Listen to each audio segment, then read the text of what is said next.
Another vlog. ನಿಮಗೂ ನಿಮ್ಮ family members ಎಲ್ರಿಗೂ ಹ್ಯಾಪಿ ಯುಗಾದಿ. ಇವತ್ತಿನ ಈ ವ್ಲಾಗಲ್ಲಿ ನಮ್ಮ ಯುಗಾದಿ ಹಬ್ಬದ ಸೆಲೆಬ್ರೇಷನ್ ನೋಡ್ಬೋದು ನೀವು. ಅದಕ್ಕೂ ಹಿಂದಿನ ವಾರ ನಾನು ಮಧ್ಯಪ್ರದೇಶ್ಗೆ ಹೋಗಿದ್ದೆ, ಒಬ್ಬಳೇ ಹೋಗಿದ್ದೆ. ಫಸ್ಟ್ ಟೈಮ್ ಚರಿತ್ನ ಬಿಟ್ಟು ಹೋಗಿದ್ದೆ. ಯೂಶ್ವಲಿ ನಾನು ಪ್ರತಿ ಯುಗಾದಿಗೂ 1 ವೀಕ್ ಮುಂಚೆ ಫುಲ್ ಮನೆ ಕ್ಲೀನ್ ಮಾಡಿ ಕ್ಲೀನಿಂಗ್ ವಿಡಿಯೋಸ್ ಎಲ್ಲ ಹಾಕ್ತಿದ್ದೆ. ಬಟ್ ಈ ಸತಿ ಕ್ಲೀನ್ ಮಾಡೋಕ್ಕೂ ಟೈಮ್ ಆಗಿರಲಿಲ್ಲ. ಸಡನ್ನಾಗಿ ಹೊರಡಬೇಕಾಗಿ ಬಂತು. ಎಲ್ಲಿಗೆ ಹೋಗಿದ್ದೆ, ಯಾಕೆ ಒಬ್ಬಳೇ ಹೋಗಿದ್ದೆ, ಇಷ್ಟು ಇಂಪಾರ್ಟೆಂಟ್ ಕೆಲಸ ಏನು ಅಂತ ನಾನೊಂದು ಮಧ್ಯಪ್ರದೇಶ್ ಇಂದೋರ್ಗೆ ಹೋಗಿದ್ದು. ನಾನು ಅಲ್ಲೇದೊಂದು ಡೀಟೇಲ್ ಸಪ್ರೇಟ್ ವಿಡಿಯೋ ಮಾಡ್ತೀನಿ, ಅದರಿಂದ ನೀವು ಫುಲ್ ಡೀಟೇಲ್ಸ್ ತಿಳ್ಕೊಬೋದು. ಈಗ ಇದು ಯುಗಾದಿ ಹಬ್ಬದ ಸೆಲೆಬ್ರೇಷನ್ ಆಗಿದ್ದರಿಂದ ನಾನು ಇಂದೋರಿಂದ ಬಂದ ತಕ್ಷಣವೇ ಒಂದೇ ದಿನ ಟೈಮ್ ಇತ್ತು, ಕ್ವಿಕ್ಕಾಗಿ ಮನೆ ಕ್ಲೀನ್ ಮಾಡೋಣ ಅಂತ ಕ್ಲೀನ್ ಮಾಡ್ತಿದ್ದೀನಿ. ಆಲ್ರೆಡಿ ಫುಲ್ ಸ್ಪೈಡರ್ ವೆಬ್ಸು ಎಲ್ಲ ಕ್ಲಿಯರಾಗಿ ಹೋಗಿತ್ತು. ಬೇರೆ ಕ್ಯಾಬಿನೆಟ್ಸ್ ಎಲ್ಲ ಕ್ಲೀನ್ ಮಾಡಿ ಹೋಗಿದ್ದೆ. ಬಟ್ ಈ ಡೀಪ್ ಕ್ಲೀನಿಂಗ್ ಏನಿದೆ, ಡಸ್ಟ್ ಪಾರ್ಟಿಕಲ್ಸ್ನ ಕ್ಲೀನ್ ಮಾಡೋದು, ಅದನ್ನು ನಾನು ಕ್ವಿಕ್ಕಾಗಿ ಮಾಡ್ತಿದ್ದೀನಿ. ಈ ಅಗಾರೋ ಅವರ ವ್ಯಾಕ್ಯೂಮ್ ಕ್ಲೀನರ್ ಯೂಸ್ ಮಾಡಿ. ಇದು ಸ್ಪಾನ್ಸರ್ಡ್ ವಿಡಿಯೋ ಅಲ್ಲ, ನಾನು ಹೇಗೆ ಕ್ವಿಕ್ಕಾಗಿ ಸ್ಕ್ವೀಕಿ ಕ್ಲೀನ್ ಆಗೋ ಥರ ಮನೇನ ಫಾಸ್ಟಾಗಿ ಕ್ಲೀನ್ ಮಾಡಿದೆ ಅಂತ ತೋರಿಸ್ತಿದ್ದೀನಿ ಅಷ್ಟೇ. ಇದು ಅಗಾರ ಅವರ ಬ್ಯಾಗ್ಲೆಸ್ ವ್ಯಾಕ್ಯೂಮ್ ಕ್ಲೀನರ್ ಅಂತ. ಇದು ತುಂಬ ಹ್ಯಾಂಡಿಯಾಗಿದೆ. ಇದರ ವಯರು ಕೂಡ 5 ಮೀಟರ್ ಅಷ್ಟು ಉದ್ದವಾಗಿದೆ. ಇದನ್ನು ನಾವು ಒಂದು ಕಡೆ ಫಿಕ್ಸ್ ಮಾಡಿಬಿಟ್ರೆ ಸಾಕು, ಪ್ಲಗ್ನ. ಮನೆಯಲ್ಲಿ ಎಲ್ಲ ಕಡೆನೂ ನಾವು ಎಳ್ಕೊಂಡು ಹೋಗ್ತಿರ್ಬೋದು, ಅಷ್ಟು ಉದ್ದ ಇದೆ ವಯರು. ಇದರ ಮೋಟಾರ್ ಪವರು 1600 ವಾಟ್ ಇದೆ. ಹಾಗೆಯೇ ಇದರ ಸಕ್ಷನ್ ಪ್ರೆಷರು 24 ಕಿಲೋ ಪ್ಯಾಸ್ಕಲ್ಸ್ ಇದೆ. ಒಂದು ಬಟನ್ ಪ್ರೆಸ್ ಮಾಡಿದ್ರೆ ಸಾಕು, ಕೇಬಲ್ ಅದ್ರ ಪಾಡಿಗೆ ಅದೇ ಎಲ್ಲ ಎಳ್ಕೊಂಡ್ಬಿಡುತ್ತೆ. ಮಧ್ಯದಲ್ಲಿರೋವಂಥ ನಾಬ್ನ ಯೂಸ್ ಮಾಡಿ ನಾವು ಪ್ರೆಷರ್ ಮಿನಿಮಮ್ ಬೇಕಾ, ಮ್ಯಾಕ್ಸಿಮಮ್ ಬೇಕಾ, ಮೀಡಿಯಮ್ ಬೇಕಾ, ಹೇಗೆ ಬೇಕಂದರೆ ಹಾಗೆ ಅಡ್ಜಸ್ಟ್ ಮಾಡ್ಕೋಬೋದು. ಇಲ್ಲಿ ಬಿನ್ ಕೊಟ್ಟಿದ್ದಾರೆ, ಇದರಲ್ಲಿ ಯಾವುದೇ ರೀತಿಯಾದ ಬ್ಯಾಗ್ ಇಲ್ಲ. ಈ ಬಿನ್ನು ತುಂಬಾ ಚೆನ್ನಾಗಿ ಡಿಸೈನ್ ಮಾಡಿದ್ದಾರೆ. ಇದರಲ್ಲಿ ಡಸ್ಟ್ ಎಲ್ಲ ಬಂದು ಕಲೆಕ್ಟ್ ಆಗುತ್ತೆ. ಇದ್ರ ಕೆಪಾಸಿಟಿ 1.5 ಲೀಟರ್ಸ್ ಇದೆ. ಇದರಲ್ಲಿ ಸೈಕ್ಲೋನಿಕ್ ಸಕ್ಷನ್ ಸಿಸ್ಟಮ್ ಅಂತ ಇದೆ. ಇದರಿಂದ ನಾವು ಡಸ್ಟ್ ಎಲ್ಲ ಇದರೊಳಗೆ ಕಲೆಕ್ಟ್ ಆಗಿಬಿಟ್ಟು ಸೈಕ್ಲೋನಿಕ್ ಮೋಷನಿಂದ ಒಂದು ಕಡೆ ಹೋಗಿ ಡಸ್ಟ್ ಕಲೆಕ್ಟ್ ಆಗುತ್ತೆ, ಸುಮ್ಮನೆ ಸುತ್ತಾ ಇರೋದಿಲ್ಲ. ಹಾಗೆಯೇ ಅದರದ್ದು ಸ್ಪೀಡ್ ಕೂಡ ಆಕ್ಸಿಲರೇಟ್ ಆಗೋ ಥರನೂ ಮಾಡಿದ್ದಾರೆ. ಒಂದೇ ಕೈಯಲ್ಲಿ ಒಂದು ಬಟನ್ ಒತ್ತಿದ್ರೆ ಸಾಕು, ಇದ್ರ ಓಪನ್ ಆಗುತ್ತೆ ಲಿಡ್ಡು. ನಾವು ಡಸ್ಟ್ ಪಾರ್ಟಿಕಲ್ಸ್ನೆಲ್ಲ ಕೆಳಗಡೆ ಉದುರಿಸ್ಬಿಡ್ಬೋದು ಡಸ್ಟ್ಬಿನ್ನಲ್ಲಿ. ಕೈ ಗಲೀಜೇ ಆಗೋದಿಲ್ಲ ಒಂಚೂರು. ಇದು ಫಿಲ್ಟರು HEPA ಫಿಲ್ಟರ್ ಅಂತ ಕೊಟ್ಟಿದ್ದಾರೆ. ಇದು ಡಸ್ಟ್ ಪಾರ್ಟಿಕಲ್ಸ್ನ ಮೋಟ್ರ್ ಒಳವರೆಗೂ ಹೋಗದೇ ಇರೋ ಥರ ತಡೆಯುತ್ತೆ. ಇದನ್ನು ನಾವು ಈಸಿಯಾಗಿ ಕ್ಲೀನ್ ಮಾಡಿ ಡ್ರೈ ಮಾಡಿ ಮತ್ತೆ ಹಾಕ್ಬೋದು. ವೆಟ್ ವ್ಯಾಕ್ಯೂಮ್ ಕ್ಲೀನರ್ ಅಲ್ಲ ಇದು, completely dry vacuum cleaner. Only dry dust ಅಷ್ಟೇ ಕ್ಲೀನ್ ಮಾಡುತ್ತೆ. ಇದು ಈ ಬಟನ್ ತೋರಿಸ್ತಿದ್ದೀನಲ್ಲ, ಅದು ಪವರ್ ಬಟನ್ನು, ಆನ್ ಆಫ್ ಮಾಡೋದಕ್ಕೆ. ಮೇಲೊಂದು ಹ್ಯಾಂಡಲ್ ಕೊಟ್ಟಿದ್ದಾರೆ, ಇದನ್ನು ಈಸಿಯಾಗಿ ಕ್ಯಾರಿ ಮಾಡೋದಕ್ಕೆ ಅಂತ. ಹಾಗೆಯೇ ಕೆಳಗಡೆ 2 ರಬ್ಬರ್ ವೀಲ್ಸ್ ಕೊಟ್ಟಿದ್ದಾರೆ, ಇದು ಈಸಿಯಾಗಿ ನಮಗೆ ಮೂವ್ ಮಾಡೋಕ್ಕೆ ಹೆಲ್ಪ್ ಆಗುತ್ತೆ. ಹಾಗೆ ಮೇಲ್ಗಡೆ ಒಂದು 360 ಡಿಗ್ರಿ ವೀಲ್ ಕೊಟ್ಟಿದ್ದಾರೆ. ಇದಕ್ಕೆ 360 ಡಿಗ್ರಿ ಫ್ರಂಟ್ ಸ್ವಿವೆಲ್ ವೀಲ್ ಅಂತ ಕೂಡ ಹೇಳ್ತಾರೆ. ಇದು ಯಾವ ಡೈರೆಕ್ಷನಲ್ಲೂ ಕೂಡ ನಾವು ಕ್ವಿಕ್ಕಾಗಿ ಮೂವ್ ಮಾಡ್ಬೋದು, ಕನ್ವೀನಿಯೆಂಟಾಗಿ ಎಲ್ಲ ಕಡೆನೂ ಕ್ಲೀನ್ ಮಾಡೋಕ್ಕೆ ಹೆಲ್ಪ್ ಮಾಡುತ್ತೆ. ಈಗ ಇದಕ್ಕೆ ಕೊಟ್ಟಿರೋವಂಥ ಪೈಪ್ನ ಕನೆಕ್ಟ್ ಮಾಡ್ತಾ ಇದ್ದೀನಿ. ಕನೆಕ್ಟ್ ಮಾಡೋದು ಕೂಡ ತುಂಬ ಈಸಿ. ಜಸ್ಟ್ ಹಿಂಗೆ ಲಾಕ್ ಮಾಡಿ ಒಂದು ಕಡೆ ಟರ್ನ್ ಮಾಡಿದರೆ ಸಾಕು, ಲಾಕ್ ಆಗೋಗುತ್ತೆ. ಇದಕ್ಕೆ ವಯರ್ ಜೊತೆಗೇ, ಪೈಪ್ ಜೊತೆಗೇ ಈ ರೀತಿ ಮುಂದ್ಗಡೆ ಒಂದು ಅಟ್ಯಾಚ್ಮೆಂಟ್ ಕೊಟ್ಟಿದ್ದಾರೆ. ಇದಕ್ಕೆ ನಮಗೆ ಯಾವ ಅಟ್ಯಾಚ್ಮೆಂಟ್ ಬೇಕೋ ಆ ಅಟ್ಯಾಚ್ಮೆಂಟ್ನ ಫಿಕ್ಸ್ ಮಾಡ್ಕೋಬೋದು. ನಿಮಗೆ ಇನ್ನೂ ಉದ್ದ ಬೇಕು ಅಂತ ಅಂದರೆ, ಟಾಲ್ ಇರೋರಿಗೆ ಎಲ್ಲ ಸ್ವಲ್ಪ ಬಗ್ಗಕ್ಕೆ ಕಷ್ಟ ಅನಿಸಿದ್ರೆ ಈ ಅಡಿಷ್ನಲ್ ಎಕ್ಸ್ಟೆನ್ಷನ್ ಪೈಪ್ ಕೂಡ ಆ್ಯಡ್ ಮಾಡ್ಕೋಬೋದು. ನನಗೆ ಅಷ್ಟು ಉದ್ದ ಏನು ಬೇಕಾಗಲ್ಲ, ಸೊ ಅಡಿಷ್ನಲ್ ಪೈಪ್ನ ನಾನು ಹಾಗೆ ಎತ್ತಿಟ್ಕೊಂಡಿದ್ದೀನಿ. ಈಗ ಮುಂದೆ ಬೇಕಾಗಿರೋ ಅಟ್ಯಾಚ್ಮೆಂಟ್ ಯಾವ್ದು ಕೊಟ್ಟಿದ್ದಾರೆ ಅಂತ ಅಂದರೆ, ಕ್ರೆವಿಸ್ ನಾಝಲ್, ಮಲ್ಟಿಪರ್ಪಸ್ ಬ್ರಷ್ ಮತ್ತು ಫ್ಲೋರ್ ಬ್ರಷ್. ಈ 3 ಹೇಗೆ ಯಾವುದ್ಯಾವುದಕ್ಕೆ ಯೂಸ್ ಆಗುತ್ತೆ ಅಂತ ಕೂಡ ಹೇಳ್ತೀನಿ. ಈಗ ಒಂದೊಂದೇ ನಾನು ಅಟ್ಯಾಚ್ ಮಾಡಿ ಯಾವ್ದ್ಯಾವ್ದು ಕ್ಲೀನ್ ಮಾಡೋಕ್ಕೆ ಯೂಸ್ ಮಾಡ್ಬೋದು ಅಂತ ಹೇಳ್ತಿದ್ದೀನಿ. ಈ ಫ್ಲೋರ್ ಬ್ರಷ್ ಏನಿದೆ, ಇದರಲ್ಲೂ ಕೂಡ 2 ಸೆಟ್ಟಿಂಗ್ ಇದೆ. ಇಲ್ಲಿ ಆನ್ ಆಫ್ ಥರ ಕೊಟ್ಟಿದ್ದಾರೆ ನೋಡಿ. ನಾವು 2 ಕಡೆನೂ ಕನೆಕ್ಟ್ ಮಾಡ್ಕೋಬೋದು. ಇದನ್ನು ಒಂದು ಕಡೆ ಪ್ರೆಸ್ ಮಾಡಿದ್ರೆ ಬ್ರಷ್ ಹೊರಗೆ ಬರುತ್ತೆ, ಇನ್ನೊಂದು ಕಡೆ ಪ್ರೆಸ್ ಮಾಡಿದ್ರೆ ಬ್ರಷ್ ಒಳಗೆ ಹೋಗುತ್ತೆ. ಹಾರ್ಡ್ ಸರ್ಫೇಸ್ ಅಂದರೆ ಫ್ಲೋರು, ವುಡನ್ ಫ್ಲೋರಿಂಗು, ಗೋಡೆ, ಈ ರೀತಿ ವ್ಯಾಕ್ಯೂಮ್ ಕ್ಲೀನ್ ಮಾಡಬೇಕಾದ್ರೆ ಬ್ರಷ್ನ ಒಳಗೆ ಹಾಕ್ಕೋಬೇಕು. ಬೇರೆ ಏನಾದರೂ textured surface like carpet clean ಮಾಡ್ತಿರ್ಬೇಕಾದ್ರೆ ಅಥವಾ ಕುಷನ್ ಕ್ಲೀನ್ ಮಾಡ್ತಿರ್ಬೇಕಾದ್ರೆ ಬ್ರಷು ಹೊರಗೆ ಬರಬೇಕು, ಅದಷ್ಟೇ ತಿಳ್ಕೊಬೇಕಾಗಿರೋದು. ಈಗ ನಾನು ಒಂದು ಸ್ಪೀಡ್ ಫಿಕ್ಸ್ ಮಾಡಿದ್ದೀನಿ, ಪ್ಲಗ್ ಆನ್ ಮಾಡಿದ್ದೀನಿ. ಮೇನ್ ಸ್ವಿಚ್ ಆನ್ ಮಾಡಿದ್ದೀನಿ. ಈಗ ಆನ್ ಆಗಿದೆ. ನಾನು ಮೀಡಿಯಮ್ ಸೆಕ್ಷನ್ ಪ್ರೆಷರ್ ಸ್ಪೀಡಿಗೆ ಇಟ್ಕೊಂಡಿದ್ದೀನಿ. ಈಗ ನಾನು ಫಸ್ಟ್ ಸೆಟ್ಟಿಂಗಲ್ಲಿ ಬ್ರಷ್ನ ಹೊರಗೆ ಬರೋ ಥರ ಸೆಟ್ ಮಾಡಿಕೊಂಡು ಕಾರ್ಪೆಟ್ಸ್ ಕ್ಲೀನ್ ಮಾಡ್ತಿದ್ದೀನಿ, ಅಥವಾ ಕ್ವಿಲ್ಟ್ ಕೂಡ ಕ್ಲೀನ್ ಮಾಡ್ಬೋದು ನೀವು. ತುಂಬ ಚೆನ್ನಾಗಿ ಕ್ಲೀನ್ ಆಗುತ್ತೆ. ನೀವು ನೋಡ್ತಿರ್ಬೋದು ಎಷ್ಟು ಚೆನ್ನಾಗಿ ನಾನು ಜಸ್ಟ್ ಮೀಡಿಯಮ್ ಸ್ಪೀಡ್ ಇಟ್ಟರೂ ಕೂಡ ಸೆಕ್ಷನ್ ಎಷ್ಟು ಚೆನ್ನಾಗಿದೆ, ಒಂಚೂರು ಧೂಳು ಉಳ್ಕೊಳ್ಳೋದಿಲ್ಲ, ಅಷ್ಟು ಚೆನ್ನಾಗಿ ಕ್ಲೀನ್ ಆಗುತ್ತೆ. ನೀವು ಒಂದು ಸಲ ಸ್ವೈಪ್ ಮಾಡಿದ್ರೆ ಸಾಕು, ಪದೇ ಪದೇ ಅದೇ ಜಾಗದಲ್ಲಿ 2-3 ಸಲ ಮಾಡಬೇಕಂತ ಕೂಡ ಇಲ್ಲ. ಅದೇ ಬ್ರಷ್ ಅಟ್ಯಾಚ್ಮೆಂಟ್ನ ಯೂಸ್ ಮಾಡಿ ನಾನು ಕುಷನ್ಸ್ನು ಕೂಡ ಕ್ಲೀನ್ ಮಾಡ್ತಿದ್ದೀನಿ. ಈಗ ಹಾರ್ಡ್ ಫ್ಲೋರ್ನ ಕ್ಲೀನ್ ಮಾಡೋಕ್ಕೆ ಹೋಗೋಕ್ಕೂ ಮುಂಚೆ ನಾನು ಬ್ರಷ್ ಒಳಗೆ ಹಾಕೋ ಥರ ನಾನು ಸೆಟ್ ಮಾಡಿಬಿಟ್ಟು ಆಮೇಲೆ ಫ್ಲೋರ್ ಮೇಲೆ ಏನಾದರೂ ಕಸ ಇದ್ದರೆ ಅದನ್ನು ಕೂಡ ಇಮಿಡಿಯೇಟಾಗಿ ಕ್ಲೀನ್ ಮಾಡ್ಕೊಳ್ಳುತ್ತೆ.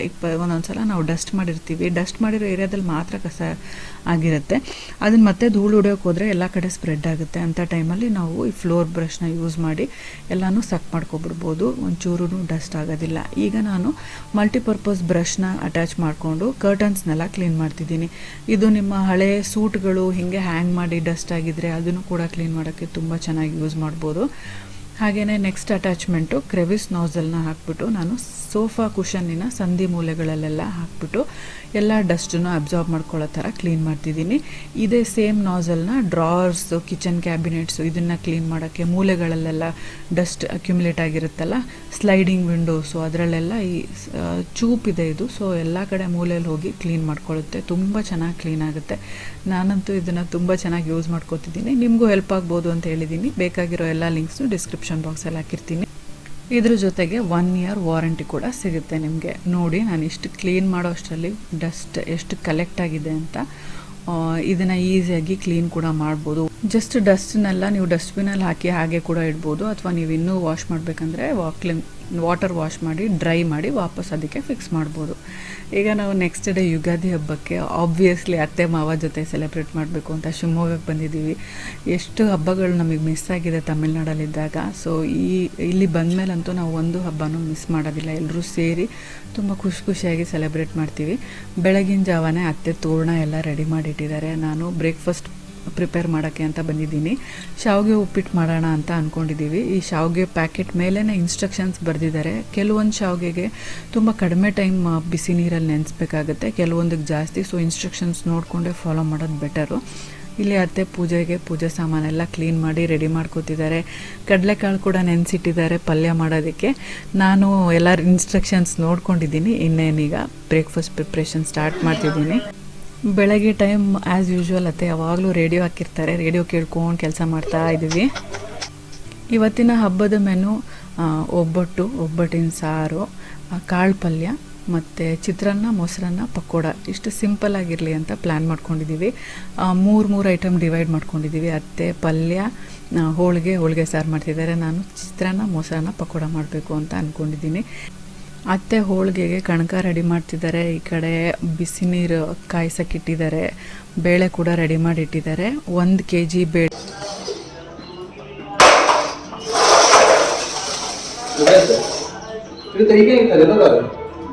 ಅದ್ರ ಕೆಳಗೆ ಹಾಕಿದ್ದಾನೆ. ಬನ್ನಿ ಬೇಗ ಕ್ವಿಕ್ಕಾಗಿ ಬ್ರೇಕ್ಫಾಸ್ಟ್ ಪ್ರಿಪೇರ್ ಮಾಡೋಣ. ಈಗ ನಾನು ಒಂದು ಅಗಲವಾದ ಬಾಣಲೆಯಲ್ಲಿ ಎಣ್ಣೆ ಹಾಕ್ತಾಯಿದ್ದೀನಿ ಒಗ್ಗರಣೆಗೆ. ಇದಕ್ಕೆ ಸಾಸಿವೆ, ಜೀರಿಗೆ, ಇಂಗು, ಕರಿಬೇವು, ಹಸಿಮೆಣಸಿನ್ಕಾಯಿ ಮತ್ತು ಉದ್ದಿನಬೇಳೆ, ಕಡಲೆಬೇಳೆ ಇದನ್ನಿಷ್ಟನ್ನು ಹಾಕಿ ಚೆನ್ನಾಗಿ ಫ್ರೈ ಮಾಡ್ಕೊತಾ ಇದ್ದೀನಿ. ಕಡಲೆಬೇಳೆ, ಉದ್ದಿನಬೇಳೆ ಕೆಲವ್ರಿಗೆ ಇಷ್ಟ ಆಗುತ್ತೆ, ಕೆಲವ್ರಿಗೆ ಇಷ್ಟ ಆಗಲ್ಲ. ಬೇಕಿದ್ದವರು ಆಪ್ಷನಲ್ಲಿ ಹಾಕ್ಕೊಂಡ್ರೆ ಹಾಕ್ಕೋಬೋದು, ಇಲ್ಲಾಂದರೆ ಇಲ್ಲ, ಸ್ಕಿಪ್ ಮಾಡ್ಬೋದು. ಸೊ ಇದೆಲ್ಲ ಚೆನ್ನಾಗಿ ಫ್ರೈ ಆಗಬೇಕು. ಇನ್ನು ಎಣ್ಣೆ ಸ್ನಾನ ಮಾಡೋದು ಬೇರೆ ಇದೆ, ಅದಕ್ಕೆ ನಾನು ಸ್ವಲ್ಪ ಬೇಗನೆ ಬ್ರೇಕ್ಫಾಸ್ಟ್ ಮಾಡಿಟ್ಬಿಟ್ಟು ಚರಿತ್ಗೂ ಕಾರ್ತಿಕ್ಗೂ ಎಲ್ಲ ಎಣ್ಣೆ ಮಸಾಜ್ ಮಾಡಿ ಬರಬೇಕು ಅಂತ ಅಂದ್ಕೊಂಡಿದ್ದೀನಿ. ಸೊ ಈಗ ಇದೆಷ್ಟು ಚೆನ್ನಾಗಿ ಫ್ರೈ ಆಗ್ತಾ ಇದೆ. ಮೆಣಸಿನ್ಕಾಯಿ ಕಲರೆಲ್ಲ ಲೈಟ್ ಬ್ರೌನ್ ಆಗೋವರೆಗೂ ಚೆನ್ನಾಗಿ ಫ್ರೈ ಮಾಡಿದ್ರೆ ಶಾವಿಗೆ ಉಪ್ಪಿಟ್ಟು ಜೊತೆ ಮೆಣಸಿನ್ಕಾಯಿನೂ ಹಾಕ್ಕೊಂಡು ತಿಂದರೆ ಚೆನ್ನಾಗಿರುತ್ತೆ. ಖಾರ ಕಡಿಮೆ ಇರೋ ಮೆಣಸಿನ್ಕಾಯಿ ಇದ್ದರೆ, ಮಕ್ಕಳಿದ್ರೆ ಅದನ್ನೆಲ್ಲ ತೆಗೆದು ತಿನ್ಬೋದು. ಈಗ ಬೇಳೆ ಕೂಡ ಆ್ಯಡ್ ಮಾಡಿದ್ದಾರೆ ಅತ್ತೆ, ಒಬ್ಬಟ್ಟು ಮಾಡೋಕ್ಕೆ ರೆಡಿ ಮಾಡ್ತಿದ್ದಾರೆ. ಈಗ ನಾನು ಇದಕ್ಕೆ ಈರುಳ್ಳಿನ ಆ್ಯಡ್ ಮಾಡ್ತಾಯಿದ್ದೀನಿ. 2 ಈರುಳ್ಳಿ ತೊಗೊಂಡಿದ್ದೀನಿ ನಾನು. ಈರುಳ್ಳಿ ಚೆನ್ನಾಗಿ ಫ್ರೈ ಮಾಡ್ಕೋತಾ ಮಧ್ಯದಲ್ಲಿ ಸ್ವಲ್ಪ ಉಪ್ಪು ಹಾಕಿದ್ದೀನಿ, ಬೇಗ ಸಾಫ್ಟ್ ಆಗಲಿ ಅಂತ. ಅದಾದಮೇಲೆ ಒಂದು ಚೂರು ಅರಿಶಿನದ ಪುಡಿ ಹಾಕಿದ್ದೀನಿ. ಇದೆಲ್ಲನೂ ಫ್ರೈ ಆಗೋ ಟೈಮಲ್ಲಿ ನಾನು ಪಕ್ಕದಲ್ಲಿ ಒಂದು ಪಾತ್ರೆಯಲ್ಲಿ ಬಿಸಿ ನೀರು ಕಾಯಿಸೋಕ್ಕಿಟ್ಟಿದ್ದೀನಿ. ಹಾಗೆಯೇ ಪ್ಯಾಕೆಟಿಂದ ಶಾವಿಗೆನ ಓಪನ್ ಮಾಡಿ ಇಟ್ಕೊಂಡಿದ್ದೀನಿ. ಬಿಸಿ ನೀರು ಕುದಿಯೋಕ್ಕೆ ಬಂದಿದ್ದ ತಕ್ಷಣವೇ ಶಾವಿಗೆನ ಬಿಸಿ ನೀರಲ್ಲಿ ಹಾಕಿ ಸ್ಟವ್ ಆಫ್ ಮಾಡಿ ಮುಚ್ಚಿಟ್ಬಿಡ್ಬೇಕು. 2 ಮಿನಿಟ್ಸ್ ಆದ ತಕ್ಷಣ ನೀರನ್ನೆಲ್ಲ ಬಸಿದು ಹಾಗೆಯೇ ಓಪನ್ ಬಿಡಬೇಕು. ಆವಾಗ ಚೆನ್ನಾಗಿ ಅರಳ್ಕೊಳ್ಳುತ್ತೆ. ಈ ಕಡೆ ಅತ್ತೆ ಕಾಯಿ ತುರಿತಾ ಇದ್ದಾರೆ, ಕಾರ್ತಿಕ್ ಫ್ರೆಶ್ ವೆಜಿಟೇಬಲ್ಸ್ನೆಲ್ಲ ಬ್ಯಾಸ್ಕೆಟಿಗೆ ಹಾಕಿಡ್ತಾ ಇದ್ದಾರೆ. ಈ ಕಡೆ ಒಗ್ಗರಣೆ ಕೂಡ ರೆಡಿ ಆಗ್ತಾ ಇದೆ. ಶಾವಿಗೆ ಕೂಡ ಅರಳ್ಕೊಳ್ಳೋಕ್ಕೆ ಬಿಟ್ಟಿದ್ದೀನಿ ನಾನು. ಸೊ ಒಗ್ಗರಣೆ ಎಲ್ಲ ರೆಡಿಯಾಗೋ ಟೈಮಲ್ಲಿ ಶಾವಿಗೆ ಕೂಡ ಪರ್ಫೆಕ್ಟಾಗಿ ಆಗಿದೆ. ಈಗ ಶಾವಿಗೆನ ಒಗ್ಗರಣೆಗೆ ಆ್ಯಡ್ ಮಾಡಿ ಚೆನ್ನಾಗಿ ಮಿಕ್ಸ್ ಮಾಡ್ತಿದ್ದೀನಿ. ಇದ್ರ ಜೊತೆಗೆ ಓವರ್ ಮಿಕ್ಸ್ ಮಾಡಬಾರ್ದು ಅಂತ ಆದಷ್ಟು ಇಂಗ್ರೀಡಿಯೆಂಟ್ಸ್ನ ನಾನು ಈಗಲೇ ಹಾಕ್ತಿದ್ದೀನಿ. ಏನು ಇಂಗ್ರೀಡಿಯೆಂಟ್ಸ್ ಸ್ಪೆಷಲ್ ಏನಿಲ್ಲ, ಕಾಯಿ ತುರಿ, ಕೊತ್ತಂಬರಿ ಸೊಪ್ಪು, ಸ್ವಲ್ಪ ಉಪ್ಪು ಮತ್ತು ನಿಂಬೆಹಣ್ಣು, ಇದಿಷ್ಟನ್ನು ಹಾಕಿ ಎಲ್ಲ ಚೆನ್ನಾಗಿ ಮಿಕ್ಸ್ ಮಾಡಿದ್ರೆ ಬಿಸಿ ಬಿಸಿ ಶಾವಿಗೆ ಉಪ್ಪಿಟ್ಟು ರೆಡಿಯಾಗಿಬಿಡುತ್ತೆ. ತುಂಬ ಚೆನ್ನಾಗಿರುತ್ತೆ, ಕ್ವಿಕ್ಕಾಗುತ್ತೆ. ಇದನ್ನು ನೀವು ಶಾವಿಗೆ ಪಾಯಸ ಮಾಡುವಂಥ ಶಾವಿಗೆಯಲ್ಲಿ ಮಾಡಬೇಡಿ. ಅಕ್ಕಿ ಶಾವಿಗೆ ಉಪ್ಪಿಟ್ಟು ಮಾಡೋಕ್ಕೆ ಅಂತ ಕೇಳಿದ್ರೆ ಕೊಡ್ತಾರೆ, ಅದನ್ನು ಯೂಸ್ ಮಾಡಿದ್ರೆ ತುಂಬ ಚೆನ್ನಾಗಿ ಉದ್ರಾಗಿ ಆಗುತ್ತೆ. ಕೆಲವ್ರು ಮನೇಲಿ ಬೆಳಗ್ಗೆನೇ ತಿಂಡಿಗೆ ಒಬ್ಬಟ್ಟು ಊಟ ಎಲ್ಲ ರೆಡಿ ಮಾಡಿಬಿಡ್ತಾರೆ, ತುಂಬ ಹಿಂದಿನ ದಿನನೇ ಎಲ್ಲ ಪ್ರಿಪೇರ್ ಮಾಡಿಕೊಂಡು. ಬಟ್ ನಮ್ಮ ಮನೆಗೆ ಯಾವಾಗಲೂ ಲಂಚ್ಗೆ ಒಬ್ಬಟ್ಟು ಊಟ, ಬೆಳಗ್ಗೆ ಬ್ರೇಕ್ಫಾಸ್ಟ್ ಬೇರೆ ಏನಾದರೂ ಇರುತ್ತೆ. ನಿಮ್ಮ ಮನೇಲೆಲ್ಲ ಹೇಗೆ, ಏನು ಬ್ರೇಕ್ಫಾಸ್ಟ್ ಮಾಡಿದ್ರಿ, ಒಬ್ಬಟ್ಟು ಊಟ ಮೆನು ಏನಿತ್ತು, ಲಂಚ್ ಮೆನು ಏನಿತ್ತು ಎಲ್ಲನೂ ನನಗೆ ಕಮೆಂಟ್ಸಲ್ಲಿ ತಿಳಿಸೋದನ್ನು ಮರಿಬೇಡಿ. ಈಗ ಅತ್ತೆ ಪೂಜೆಗೂ ಕೂಡ ಎಲ್ಲ ರೆಡಿ ಮಾಡ್ತಾ ಇದ್ದಾರೆ. ಬೇವು ಬೆಲ್ಲ ಕೂಡ ರೆಡಿ ಮಾಡಿ ಇಟ್ಟಿದ್ದಾರೆ. ಚರಿತಿಗೆ ಕಾರ್ತಿಕ್ ತಿಂಡಿ ತಿನ್ನಿಸ್ತಿದ್ದಾರೆ. ಈಗ ನಾನು ಟೆರೇಸ್ ಮೇಲೆ ಕರ್ಕೊಂಡೋಗಿ ಚರಿತಿಗೆ ಸ್ವಲ್ಪ ಆಯಿಲ್ ಮಸಾಜ್ ಮಾಡೋಣ ಅಂತ ಆಯಿಲ್ ಕಾಯಿಸ್ಕೊಳ್ಳೋಕೆ ಇಟ್ಟಿದ್ದೀನಿ. ಅಣ್ಣನ ಆರ್ಗ್ಯಾನಿಕ್ ಆಯಿಲ್ ಏನಿದೆ ಮಿಲ್ಲಿಂದ, ಅದನ್ನು ತರಿಸ್ಕೊಂಡು ಇಟ್ಕೊಂಡಿದ್ದೀನಿ. ಎಲ್ಲರಿಗೂ ಅದರಲ್ಲೇ ಆಯಿಲ್ ಮಸಾಜ್ ಇವತ್ತು. ತುಂಬ ನರಿಶಿಂಗು ಹಾಗೆಯೇ ಮಾಯ್ಶ್ಚರೈಸಿಂಗ್ ಕೂಡ, ಸ್ಕಿನ್ನಿಗೆ ತುಂಬ ಒಳ್ಳೆಯದು. ಚರಿತ್ ಬ್ರೇಕ್ಫಾಸ್ಟ್ ಮಾಡಿದ ತಕ್ಷಣ ನಾವೆಲ್ಲರೂ ಈಗ ಟೆರೇಸಿಗೆ ಬಂದಿದ್ದೀವಿ. ಇಲ್ಲಿ ಬಿಸಿ ಬಿಸಿ ಆಯಿಲು ತಲೆಗೆ ಮೈಗೆ ಎಲ್ಲ ಹಚ್ಚಿ ಚೆನ್ನಾಗಿ ಮಸಾಜ್ ಮಾಡ್ತಿದ್ದೀನಿ. ಅವನು ತುಂಬ ಚೆನ್ನಾಗಿ ಮಸಾಜ್ ಮಾಡಿಸ್ಕೊತಾನೆ. ಅವನಿಗೆ ಮಸಾಜ್ ಅಂದರೆ ತುಂಬ ಇಷ್ಟ, ಎಂಜಾಯ್ ಮಾಡ್ತಾನೆ. ಸ್ವಾತಿ ಸಂದೀಪ್ ಕೂಡ ಅದೇ ಟೈಮಿಗೆ ಕರೆಕ್ಟಾಗಿ ಎದ್ದು ಮೇಲೆ ಬಂದಿದ್ದಾರೆ ಅವರು ಆಯಿಲ್ ಮಸಾಜಿಗೆ ಅಂತ. ಸ್ವಾತಿ ಸಂದೀಪಿಗೆ ಆಯಿಲ್ ಮಸಾಜ್ ಮಾಡೋ ಅಷ್ಟರಲ್ಲಿ ನಾನು ಚರಿತಿಗೂ ಮಾಡಿಬಿಟ್ಟು ಈಗ ಕಾರ್ತಿಕಿಗೆ ಮಸಾಜ್ ಸ್ಟಾರ್ಟ್ ಮಾಡಿದ್ದೀನಿ. ಸೊ ಮಾವಂಗೆ ಮಸಾಜ್ ಮಾಡ್ತೀನಿ ಬನ್ನಿ ಅಂದರೆ, ಅಯ್ಯೋ ನಂಗೆ ತುಂಬ ಕೆಲಸ ಇದೆಯಮ್ಮ ಅಂತ ತಪ್ಪಿಸ್ಕೊಬಿಟ್ರು. ಇಲ್ಲಾಂದರೆ ಅವ್ರಿಗೂ ಎಲ್ಲರೂ ಮಸಾಜ್ ಮಾಡ್ತಿದ್ವಿ. ಯುಗಾದಿ ಹಬ್ಬ ಅಂದರೆ ಒಂಥರ ಚೆನ್ನಾಗಿ ಬೆಳಗ್ಗೆಯಿಂದ ಸಂಜೆ ಚಂದ್ರ ನೋಡೋವರೆಗೂ ಫುಲ್ ಹಬ್ಬದ ಮೂಡೇ ಇರುತ್ತೆ.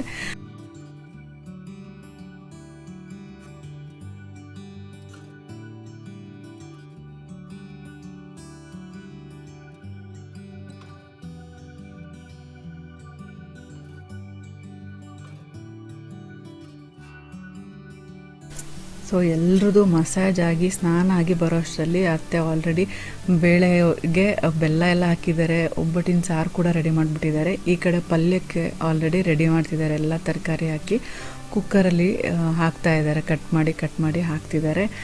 ಸ್ವಾತಿ ಸಂದೀಪ್ ಕೂಡ ಬೇವು ಬೆಲ್ಲ ಎಕ್ಸ್ಚೇಂಜ್ ಮಾಡ್ಕೊತಿದ್ದಾರೆ. ಈಗ ನಾನು ಕಾರ್ತಿಕ್ ಕೂಡ ಬಂದು ಸ್ನಾನ ಮಾಡಿ ಪೂಜೆ ಮಾಡಿ ಬೇವು ಬೆಲ್ಲ ಎಕ್ಸ್ಚೇಂಜ್ ಮಾಡ್ಕೊತಿದ್ದೀವಿ. ಅದಾದ ನಂತರ ಎಲ್ಲರೂ ಮನೆಯಲ್ಲಿರೋರಿಗೆಲ್ಲ ಬೇವು ಬೆಲ್ಲ ಕೊಟ್ಟು ದೊಡ್ಡವ್ರ ಕಾಲಿಗೆ ಬಿದ್ದು ಆಶೀರ್ವಾದ ತಗೊಳ್ಳೋದು ನಮ್ಮ ಪದ್ಧತಿ.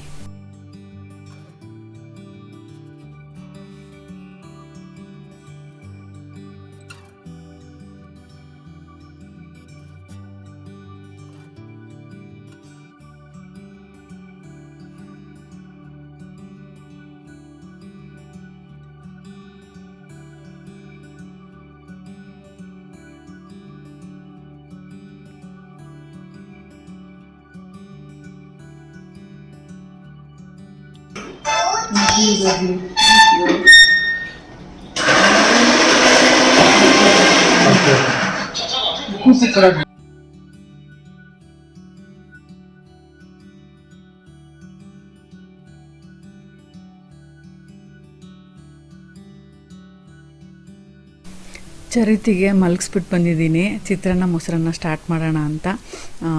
ಅತ್ತೆ ಅಷ್ಟರಲ್ಲಿ ಹೂರಣ ಎಲ್ಲ ರೆಡಿ ಮಾಡಿ ಹೋಳಿಗೆನೂ ಮಾಡಿ ದೇವರಿಗೆಲ್ಲ ಎಡೆ ಇಟ್ಟು ಹಿರಿಯರಿಗೂ ಕೂಡ ಎಡೆ ಇಟ್ಟು ಎಲ್ಲ ಆಗೋಗ್ತಾ ಇದೆ. ನಾನು ಕ್ವಿಕ್ಕಾಗಿ ಇವಾಗ ಚಿತ್ರಾನ್ನ ಮೊಸರನ್ನ ಪಕೋಡ ಎಲ್ಲ ರೆಡಿ ಮಾಡಿಬಿಡ್ತೀನಿ. ಡೈರೆಕ್ಟಾಗಿ ನಿಮಗೆ ಮೊಸರನ್ನದ ಒಗ್ಗರಣೆ ಹಾಕ್ತಾ ಸಿಗ್ತೀನಿ. ಮೊಸರನ್ನದ ಒಗ್ಗರಣೆ ರೆಡಿ ಮಾಡಿದ್ದೀನಿ. ಚಿತ್ರಾನ್ನದ ಗೊಜ್ಜು ಕೂಡ ರೆಡಿಯಾಗಿದೆ. ಅತ್ತೆ ಅನ್ನಕ್ಕೆ ಇಟ್ಟಿದ್ರು, ಅನ್ನ ಕೂಡ ಕುಕ್ಕರ್ ತಣ್ಣಗಾಗಿದೆ. ಪಕೋಡ ಕೂಡ ಮಿಕ್ಸ್ ಮಾಡಿ ರೆಡಿ ಮಾಡಿ ಇಟ್ಟಿದ್ದೀನಿ.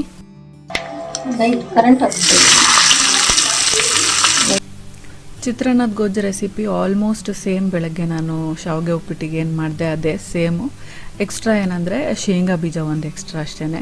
ಮೊಸರನ್ನಕ್ಕೂ ಸಿಂಪಲ್ ಒಗ್ಗರಣೆ ಹಾಕಿದ್ದೀನಿ, ಯಾವುದೇ ರೀತಿಯಾದ ಎಕ್ಸ್ಟ್ರಾ ಏನು ಈರುಳ್ಳಿ ಹಾಕಿಲ್ಲ.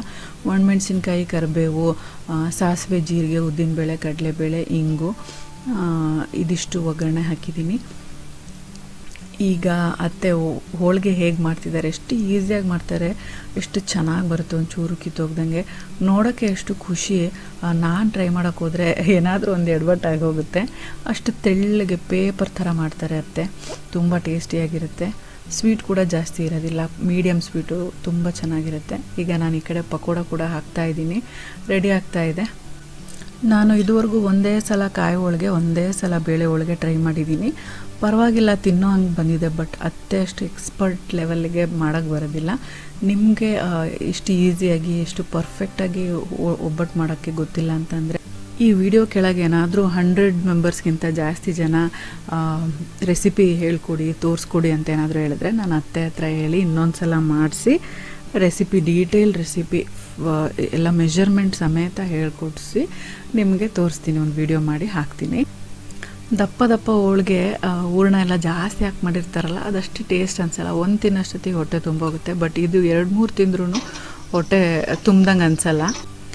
ನಿಮಗೆ ಒಬ್ಬಟ್ಟು ಹಾಲು ಜೊತೆ ಇಷ್ಟನಾ, ಕೆಲವರು ಹಾಲು ಇಲ್ದಲೆ ಬರೀ ತುಪ್ಪ ಹಾಕ್ಕೊಂಡು ತಿಂತಾರೆ, ಆ ರೀತಿ ಇಷ್ಟನಾ ಅಂತ ನನಗೆ ಕಮೆಂಟ್ಸಲ್ಲಿ ಬರ್ತಿಳಿಸಿ.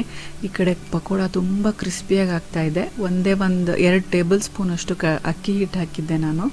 ಸೊ ತುಂಬ ಚೆನ್ನಾಗಿ ಕ್ರಿಸ್ಪಿಯಾಗಿದೆ. ಸೊ ಪ್ಲೇಟ್ಸು ಕೂಡ ಎಲ್ಲ ಅರೇಂಜ್ ಆಗಿದೆ. ಇನ್ನೇನು ಕೂತು ಆರಾಮಾಗಿ ಎಲ್ಲರೂ ಮಾತಾಡ್ತಾ, ಹರಟೆ ಹೊಡಿತಾ, ಟಿ ವಿ ನೋಡ್ತಾ ಹಬ್ಬದ ಊಟ ಮಾಡುವಂಥ ಟೈಮು. ಹಾಲು ತುಪ್ಪ ಕೂಡ ಬಂದಾಗಿದೆ. ಅನ್ನ, ಒಬ್ಬಟ್ಟಿನ ಸಾರು, ಮೊಸರನ್ನ ಎಲ್ಲನೂ ರೆಡಿ ಇದೆ. ಸೊ ನಿಮ್ಮ ಮನೆ ಹಬ್ಬದ ಊಟ ಹೇಗಾಗಿತ್ತು ಅಂತ ನನಗೆ ಕಮೆಂಟ್ಸಲ್ಲಿ ತಿಳಿಸೋದನ್ನು ಮರಿಬೇಡಿ. ಹಾಗೆ ಇನ್ಸ್ಟಾಗ್ರಾಮಲ್ಲಿ ನೀವು ನನ್ನ ಫಾಲೋ ಮಾಡ್ತಿಲ್ಲ ಅಂತಂದರೆ, ಅಲ್ಲಿ ನಾನು ಇಂದೋರ್ ಅಪ್ಡೇಟ್ಸ್ ಕೂಡ ಹಾಕ್ತಿದ್ದೆ.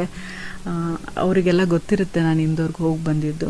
ಹಾಗೆಯೇ ನಿಮ್ಮ ಹಬ್ಬದ ರೆಸಿಪಿ ಫೋಟೋಸ್ನ, ಹಬ್ಬದ ಸೆಲೆಬ್ರೇಷನ್ ಫೋಟೋಸ್ನ, ವಿಡಿಯೋಸ್ನ ನನಗೆ ಇನ್ಸ್ಟಾಗ್ರಾಮಲ್ಲಿ ನೀವು ಡೈರೆಕ್ಟಾಗಿ ಕಳಿಸ್ಬೋದು. ಅದನ್ನು ನಾನು ನೋಡ್ತೀನಿ. ಇನ್ಸ್ಟಾಗ್ರಾಮ್ ಪ್ರೊಫೈಲ್ ಲಿಂಕ್ನ ಡಿಸ್ಕ್ರಿಪ್ಷನ್ ಬಾಕ್ಸಲ್ಲಿ ಹಾಕಿರ್ತೀನಿ.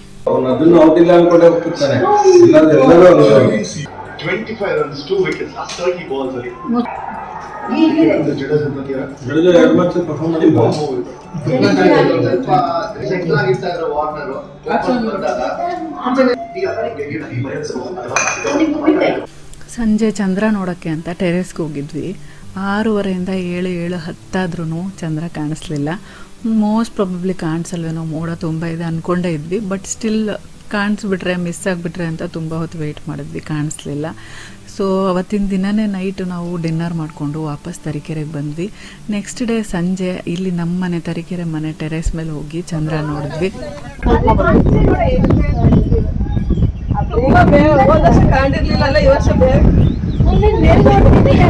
ಕಾರ್ತಿಕ್ ಇನ್ನೂ ಬ್ಯಾಂಕಲ್ಲೇ ಇದ್ದರು, ಮನೆಗೆ ಬಂದಿರಲಿಲ್ಲ. ಇವರೆಲ್ಲರೂ ನಮ್ಮ ನೇಬರ್ಸು, ಎಲ್ಲ ನೇಬರ್ಸ್ ಜೊತೆಗೆ ನಾನು ಚರಿತು ಚಂದ್ರ ನೋಡಿ ನಮಸ್ತೆ ಮಾಡ್ಕೊಂಡು ಬಂದ್ವಿ. ಇವತ್ತಿನ ಯುಗಾದಿ ಸೆಲೆಬ್ರೇಷನ್ ವ್ಲಾಗ್ ಹೇಗಿತ್ತು, ನಿಮ್ಗೆ ಇಷ್ಟ ಆಯಿತಾ? ಇಷ್ಟ ಆಗಿದ್ರೆ ಲೈಕ್ ಮಾಡಿ, ಫ್ರೆಂಡ್ಸ್ ಆ್ಯಂಡ್ ಫ್ಯಾಮಿಲಿ ಜೊತೆ ಕೂಡ ಶೇರ್ ಮಾಡಿ. ನೀವಿನ್ನೂ ನಮ್ಮ ಚಾನಲ್ಗೆ ಸಬ್ಸ್ಕ್ರೈಬ್ ಮಾಡದೆ ನೋಡ್ತಾ ಇದ್ದರೆ ಸಬ್ಸ್ಕ್ರೈಬ್ ಮಾಡಿ, ಪಕ್ಕದಲ್ಲಿರೋ ಬೆಲ್ ಐಕನ್ನ ಕ್ಲಿಕ್ ಮಾಡೋದ್ರಿಂದ ನನ್ನ ಎಲ್ಲ ವಿಡಿಯೋ ನೋಟಿಫಿಕೇಷನ್ ನಿಮ್ಮ ಮೊಬೈಲ್ಗೆ ತಕ್ಷಣ ಸಿಗುತ್ತೆ ಅಂತ ಹೇಳ್ತಾ ಈ ವ್ಲಾಗ್ನ ನಾನು ಇಲ್ಲಿಗೆ ಮುಗಿಸ್ತಾ ಇದ್ದೀನಿ. See you all in my next vlog.